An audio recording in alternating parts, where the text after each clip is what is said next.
Podem ir, crianças. Podem ir.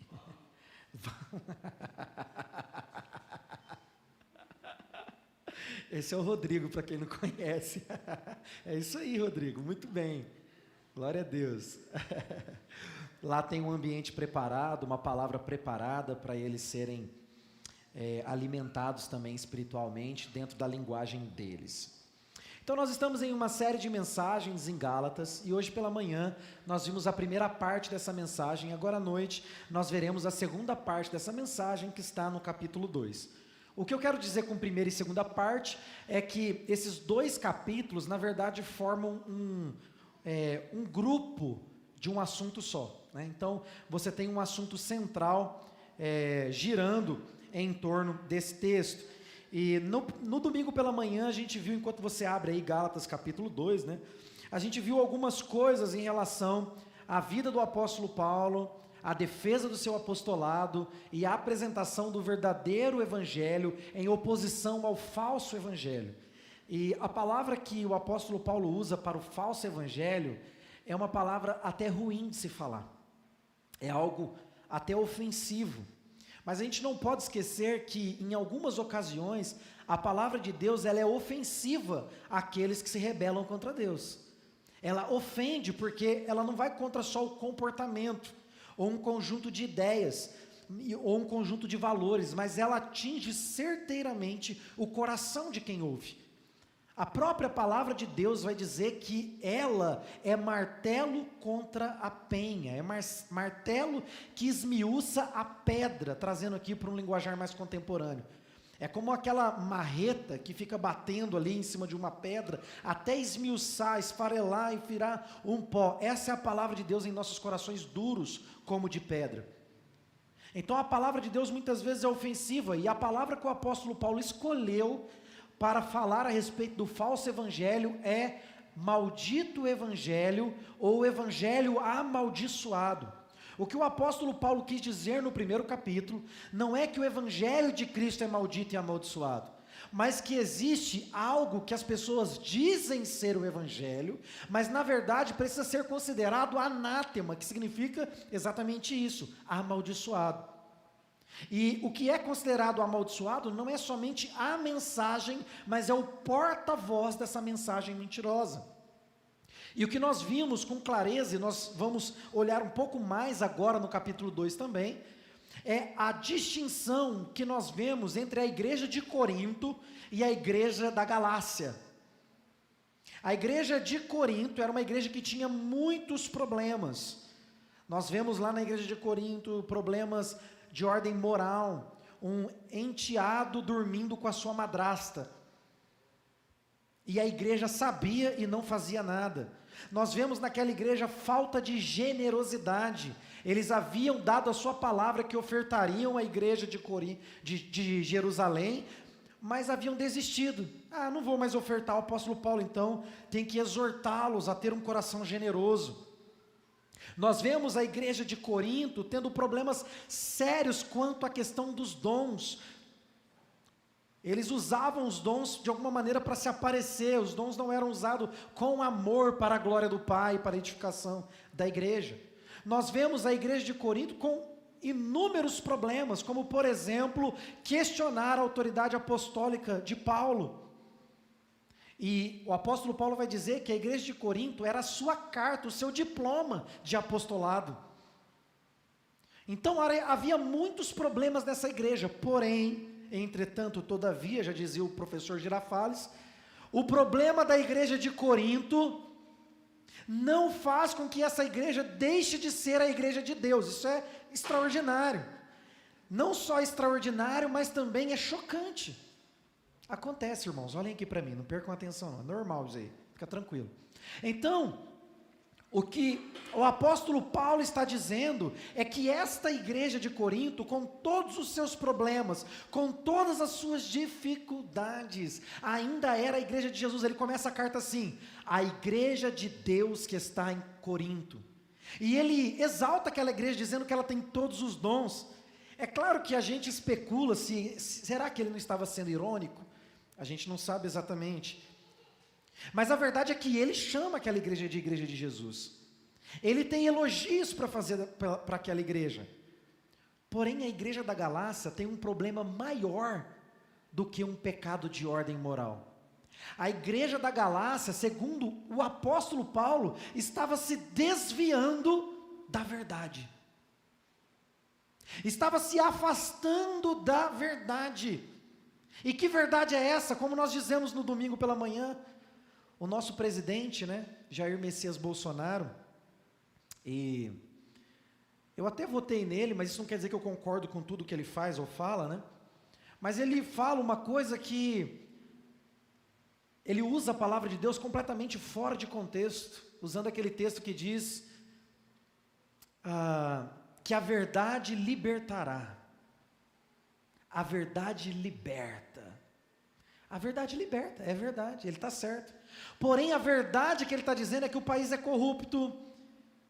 A verdade que ele está dizendo é que há muita coisa oculta. Essa não é a verdade que a palavra de Deus nos revela.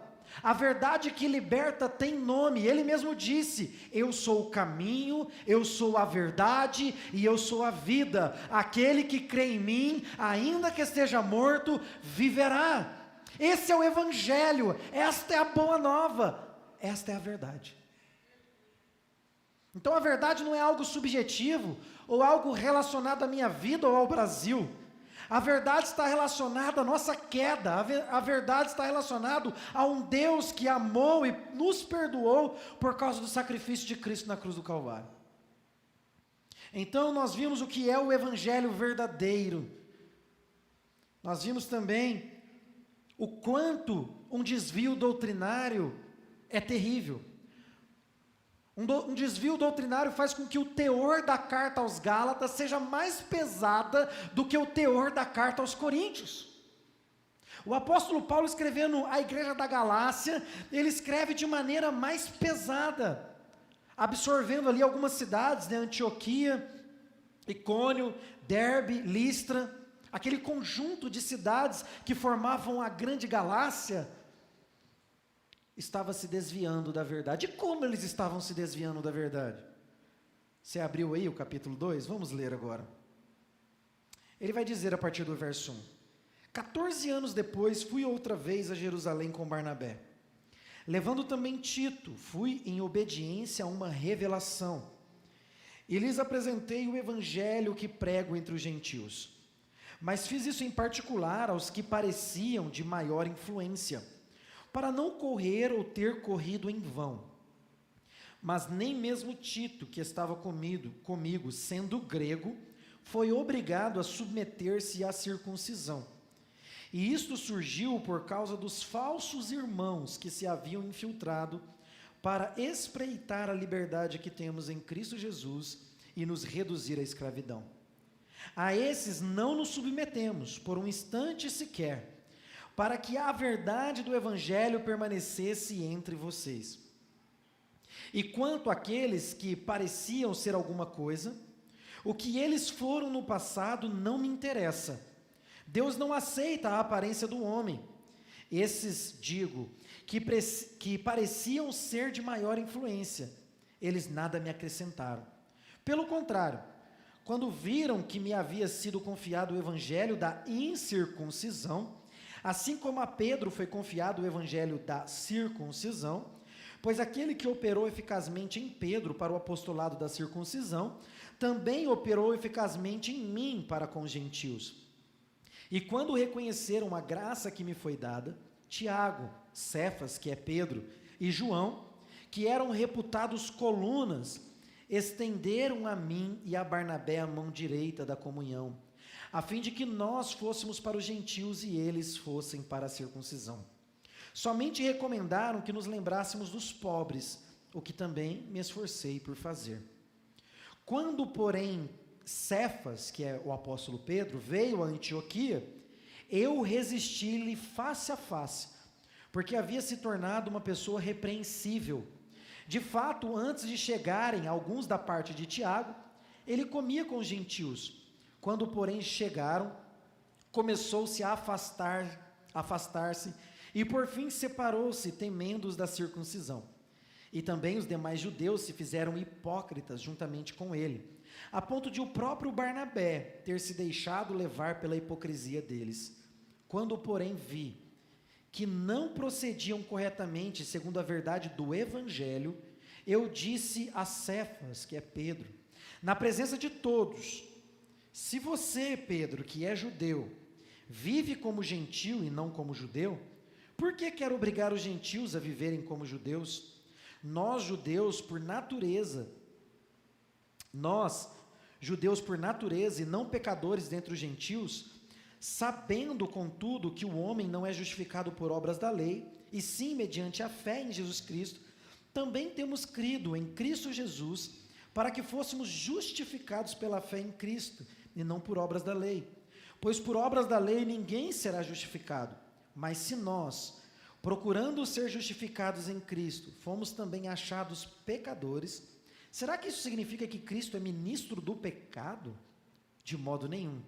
Porque se volto a edificar aquilo que destruí, a mim mesmo constituo transgressor. Porque eu, mediante a própria lei, morri para a lei, a fim de viver para Deus. Estou crucificado com Cristo. Logo, já não sou eu quem vive, mas Cristo vive em mim. E esse viver que agora tenho na carne, vivo pela fé no Filho de Deus, que me amou e se entregou por mim. Não anulo a graça de Deus, pois se a justiça é mediante a fé, segue-se que Cristo morreu em vão. A verdade que liberta, a verdade que aponta para uma realidade sobrenatural, de uma vida abundante no Espírito Santo, passa pela cruz do nosso Senhor Jesus Cristo. O que o apóstolo Paulo está tentando transmitir para esta igreja é que havia infiltrado em seu meio alguns falsos irmãos. Eu gosto tanto do apóstolo Paulo.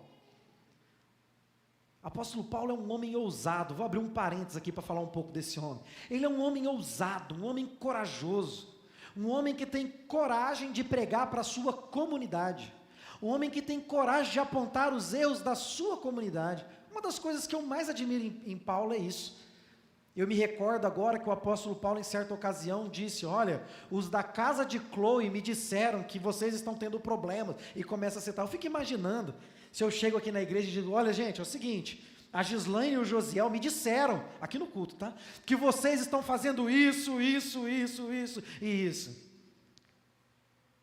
Como é que vocês se sentiriam? Poxa, Josiel e Gislaine, vocês foram traidores. Não, a preocupação era com a comunidade da fé, a preocupação era em manter fidelidade a Deus, e o que o apóstolo Paulo está ensinando é exatamente isso. Nós devemos sim, em certo aspecto, lealdade aos nossos líderes espirituais, devemos sim, em algum aspecto, lealdade à igreja local, devemos sim, em algum aspecto, lealdade aos nossos irmãos que fazem parte da família da fé, mas nós devemos, em primeiro lugar, lealdade ao nosso Senhor. Eu fico triste que no português a palavra Senhor é tão esvaziada de significado, porque a palavra Senhor para nós, a gente chama as pessoas de Senhor. Eu gosto de sempre usar o exemplo do inglês, né, a diferença entre Mister e Lord, que é traduzido no português por Senhor, mas a diferença é uma letra maiúscula só no português.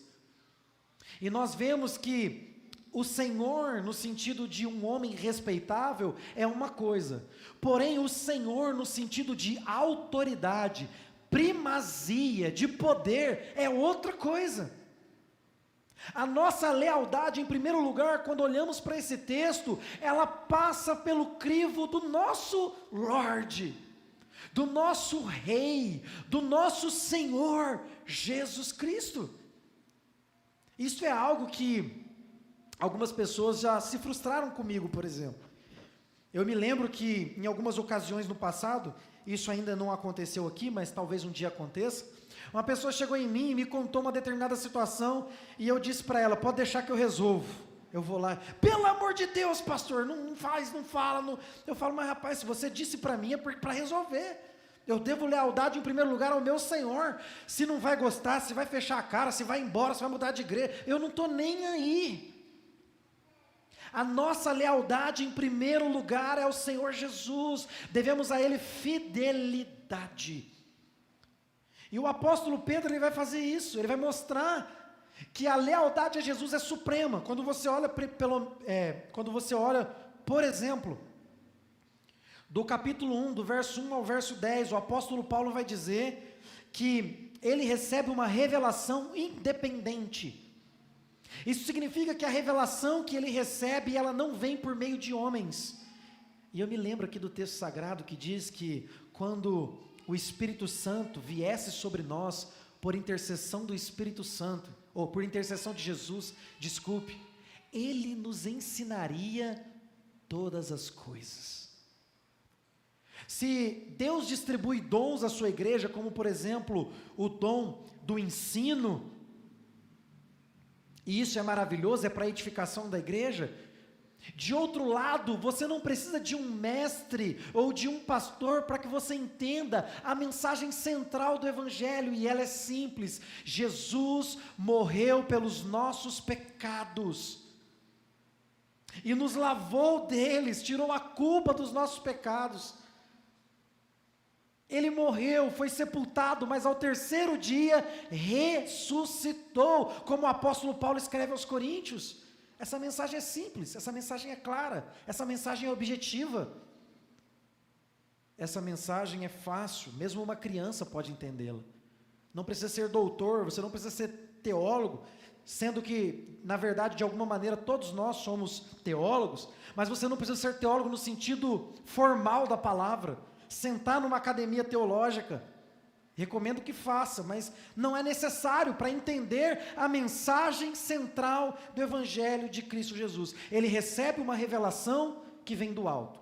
É certo que o apóstolo Paulo tem autoridade apostólica, e nós, no sentido estrito da palavra revelação, não recebemos mais como ele. Nós temos a Escritura. No entanto, o que eu preciso saber a respeito de Deus e a respeito de como eu devo viver é claro nas Escrituras.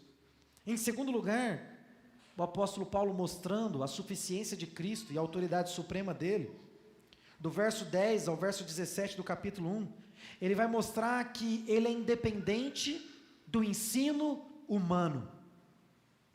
Ele não depende do ensino humano. Isso é uma lição valiosa para nós. Ele diz que ele recebeu o entendimento e o conhecimento direto das mãos do Senhor Jesus Cristo. Isso é muito valioso para nós. Uma das doutrinas importantes que tem sido esquecida ao longo da história da igreja é o sacerdócio universal de todos os crentes. O que significa isso, pastor? Palavra difícil. Significa que você não precisa do pastor para chegar até a Deus. Você precisa apenas do Supremo Pastor para se achegar a Deus. Você que é esposa não precisa do seu marido para se achegar a Deus. Você que é marido não precisa da sua esposa. Vocês não precisam dos seus filhos, ou os filhos precisam dos seus pais. Por causa do sacrifício de Jesus, você tem livre acesso. O véu que fazia separação no templo foi rasgado de cima para baixo. Você pode agora se prostrar diante do Deus Todo-Poderoso e se achar face a face com o Onipotente, em oração e em secreto, como Jesus diz. E o teu Pai que te vê em secreto, te recompensará. A quem você deve lealdade? Não deve ser a homem nenhum que se coloque acima da Escritura do nosso Senhor Jesus Cristo. Me lembro como um reformador disse no passado, eu vou parafrasear aqui para ficar dentro do nosso contexto: eu não me abaixo para pegar uma caneta que caiu diante de um homem. Olha só que homem orgulhoso. Não é isso que ele está ensinando, né? Caiu aqui, não me abaixo diante de um homem para pegar uma caneta, mas todas as vezes eu me derramo diante de Jesus Cristo. Salvo engano a minha memória, quem disse isso foi Martim Lutero, se referindo ao papado, que do pontífice é inerrante. E ele diz: não, os crentes têm livre acesso ao Pai, nós somos independentes nesse sentido. E nós temos pregado muito aqui a respeito de dependência, não é? Falando que devemos nos submeter, que devemos cultuar, mas eu percebo que muitas pessoas estão tão dependentes dependentes de um consumo dominical, que se esquecem de Jesus todo o resto da semana. Querido, você tem acesso a uma fonte inesgotável de poder, de graça, de misericórdia, de perdão, de amor, de virtude. Você tem acesso à fonte. O profeta vai dizer: olha, vocês me trocaram manancial de águas vivas para irem beber água em cisternas secas, sujas. Olha que palavra do profeta. Vocês trocaram um manancial de águas vivas para ir na cisterna. Sabe o que é uma cisterna, irmãos, antigamente? Cisterna é como se fosse uma caixa d'água, mas ao ar livre, que retém a água da chuva. E muitas vezes ali os animais faziam as suas necessidades. E Deus está dizendo assim: vocês deixaram a água pura da fonte para ir beber lá na cisterna rouca, cisterna seca, cisterna furada, cisterna que não tem água pura, não tem água potável. E eu pergunto para você: por que a gente faz isso? Você tem livre acesso a um poder ilimitado. Em terceiro lugar, capítulo 1, do verso 18 ao verso 24, o apóstolo Paulo vai mostrar que ele é independente da igreja da Judéia. Ele não está preocupado com o que a igreja da Judéia vai pensar a respeito das igrejas gentílicas. Do capítulo 2, do verso 1 ao verso 10, ele vai mostrar que ele também é independente e submete a autoridade, a sua vida somente a Jesus em relação aos judaizantes. Quem eram os judaizantes? Essa palavra judaizantes se refere a homens que criam e ensinavam que aqueles que se convertiam deviam guardar alguns aspectos da lei. Por exemplo, na lei do Senhor dizia que todo homem nascido ao 8º dia devia ser circuncidado. Isso era um pacto e uma aliança com Deus que foi feita a Abraão. Então eles diziam: olha, vocês não são judeus, mas ainda assim devem fazer. E não só isso, eles também guardavam o sábado, por exemplo, e alguns dias de cultos, ou melhor, de leis cerimoniais.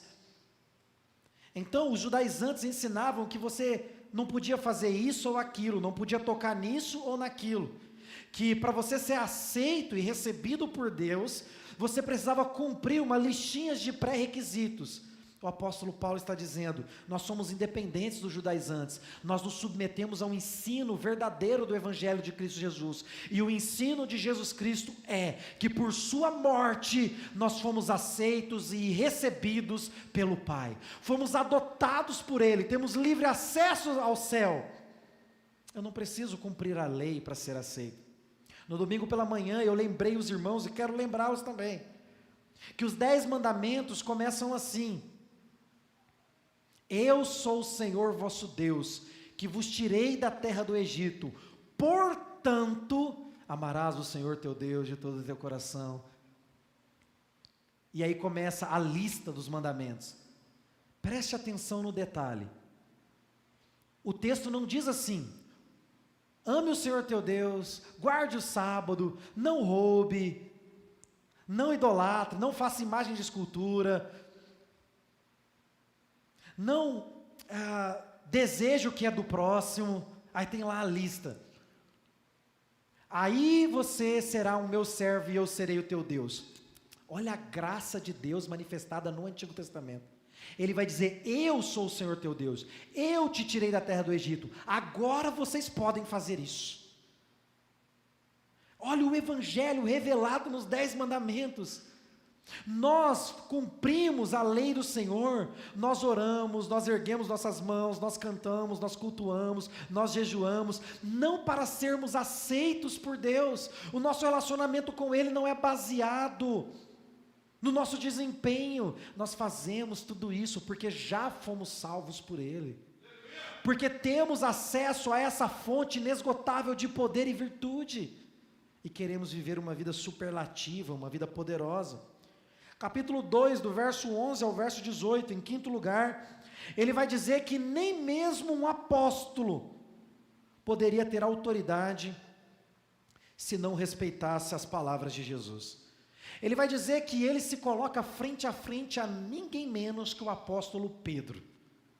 A história é mais ou menos a seguinte: eles estão em uma cidade, o apóstolo Pedro e Barnabé estão com Paulo, e ali eles estão comendo, bebendo e vivendo como gentios, sem guardar a lei.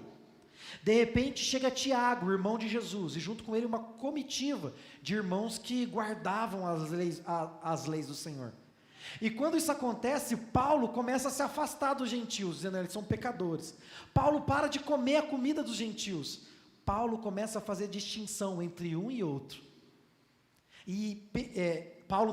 Pedro, tá? A Carol está assim, né? Cuidado, amor, é Pedro. Pedro faz tudo isso, né?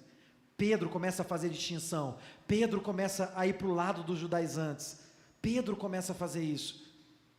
E Barnabé, ali companheiro de Paulo, começa também a ir para o lado de Pedro. E mais uma vez o apóstolo Paulo nos ensina uma grande lição: ainda que seja o meu pastor, ainda que seja o meu líder, ainda que seja um homem que me levou ao evangelho de Cristo Jesus, se ele não estiver ensinando o evangelho de Cristo Jesus, eu não me submeto a ele.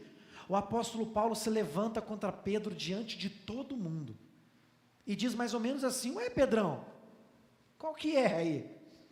Até agora você estava sentando na mesa com os pecadores, agora nós não somos mais dignos da sua presença? Você é bem duas caras, hein, Pedro? Isso nos ensina duas coisas. A primeira, que mesmo os melhores de nós são homens pecadores e muitas vezes merecem ser repreendidos.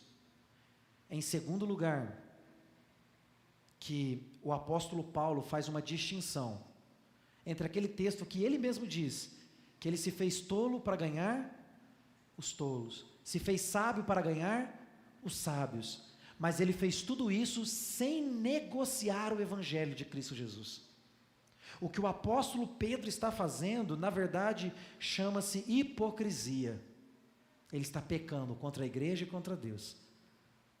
Então essa história de, eu estou com esse irmão, eu sou igual a ele, eu estou com esse, eu sou igual a esse. Irmãos, em primeiro lugar, a sua lealdade é ao Senhor Jesus Cristo. E sexto e último lugar, do capítulo 2, verso 19 ao verso 21, ele mostra que ele deve lealdade a Jesus acima dos interesses egoístas. As pessoas ensinavam o evangelho maldito, como ele vai chamar, né, o falso evangelho, por interesse próprio. Eles queriam que as pessoas se submetessem à sua ideia, e o apóstolo Paulo nem era contra a circuncisão. Tanto é que nós vamos ler em Atos que ele circuncida Timóteo, que era meio grego e meio judeu. Porém, ele não circuncida Tito, porque ele não quer que Tito fira a sua consciência. Então a questão do apóstolo Paulo nem é a circuncisão em si, mas é o fato de quererem impor àqueles irmãos uma condição que Jesus não impôs.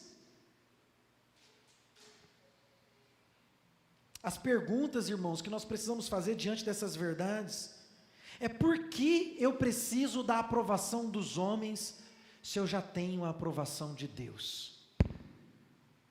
E o que eu estou ensinando para vocês aqui não é uma independência às últimas consequências, né? Nós nos submetemos à liderança. Eu tenho um pastor que eu me submeto a ele. A questão não é essa. A questão é quando a palavra de Deus é colocada em xeque por uma liderança. Eu já disse isso várias vezes aqui nessa igreja e hoje eu vou repetir mais uma vez. O dia que eu, como pastor dessa igreja, deixar de ensinar o verdadeiro evangelho, vocês têm o dever de me depor da minha posição. Vocês têm o dever de me tirar da minha posição. Porque eu não sou o dono da igreja, a igreja é de Jesus Cristo. E nós devemos lealdade em primeiro lugar a Ele. Então, para me submeter ao evangelho de Jesus Cristo, muitos irão embora, amém. Muitos chegarão, amém. Eu não estou preocupado com isso, estou preocupado em ser fiel ao meu Senhor. Você está entendendo o princípio aqui? Você precisa ser fiel em primeiro lugar, aplicando para a nossa realidade. Você precisa ser fiel a Deus mais do que ao seu patrão. Você precisa ser fiel a Deus mais do que ao seu bolso. Você precisa ser fiel a Deus mais do que a sua esposa. Você precisa ser fiel a Deus mais do que ao seu filho. É interessantíssimo isso, né? Estou preparando uma mensagem para pregar a idolatria do lar. Quantas pessoas idolatram o lar e usam ainda Deus como pretexto, né? Fala, não, eu preciso dar atenção no meu lar porque é o que Deus espera, mas não é verdade. No fundo do seu coração você sabe que o que você quer é ficar longe de Deus.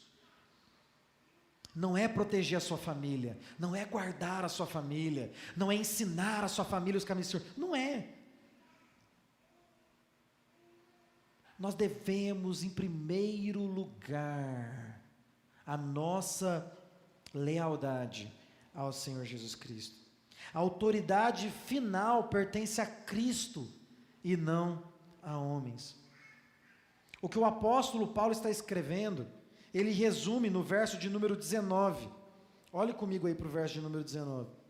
Ele vai dizer assim: porque se volto a edificar aquilo que destruí, a mim mesmo constituo transgressor. Porque eu, mediante a própria lei, morri para a lei, a fim de viver para Deus. Estou crucificado com Cristo.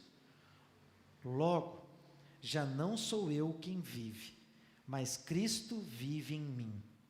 E esse viver que agora tenho na carne, vivo pela fé no Filho de Deus, que me amou e se entregou por mim. Eu não anulo a graça de Deus, pois se a justiça é mediante a lei, segue-se que Cristo morreu em vão.